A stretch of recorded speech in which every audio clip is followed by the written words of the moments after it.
হাসরের দিন জাহান্নামকে 70,000 শিকল দিয়ে ফেরেশতারা ধরে নিয়ে আসবে। আর তখন জাহান্নাম বলতে থাকবে, কোথায় গুনাহগারগুলো, কোথায়?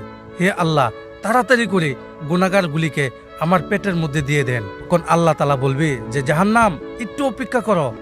আর জাহান্নাম থামতে চাবে না। আর তখন আল্লাহ ফেরেশতাদেরকে বলবে জাহান্নামকে শিকল দিয়ে ধরে রাখো। আর এই ভয়ঙ্কর অবস্থা দেখে বিশ্বনবী আল্লাহর দরবারে সিজদায় পড়ে বলবেন, হে আল্লাহ, তুমি জাহান্নামকে ফিরাও, আমার একটা উম্মতের জন্য জাহান্নামে না যায়। তখন আল্লাহ তাআলা ফেরেশতাদের হাতে একটা বিশেষ পানি দিয়ে বলবেন যে জাহান্নামের উপরে ওই পানি ছিটিয়ে দেও। তারপরে ফেরেশতারা ওই জাহান্নামে পানি ছিটানোর পরে জাহান্নাম পিছনে ভাগতে থাকবে। আর তখন ফেরেশতারা বলবে যে হে আল্লাহ, এটা কিসের পানি? তখন আল্লাহ তাআলা বলবেন যে এটা জমজম বা কাউসারের পানি নয়, এটা আমার বান্দার চোখের পানি। যখন আমার বান্দা গুনাহের কারণে কান্না করত, তখন আমি আল্লাহ ওই পানিগুলিকে শূন্যের কলসির মধ্যে ভরে রাখতাম। কারণ জাহান্নাম সবকিছু সহ্য করতে পারলেও আমার বান্দার চোখের পানি সহ্য করতে পারে না। হে আল্লাহ, আমাদের সবাইকে কান্নাওয়ালা চক্ষু দান করুন।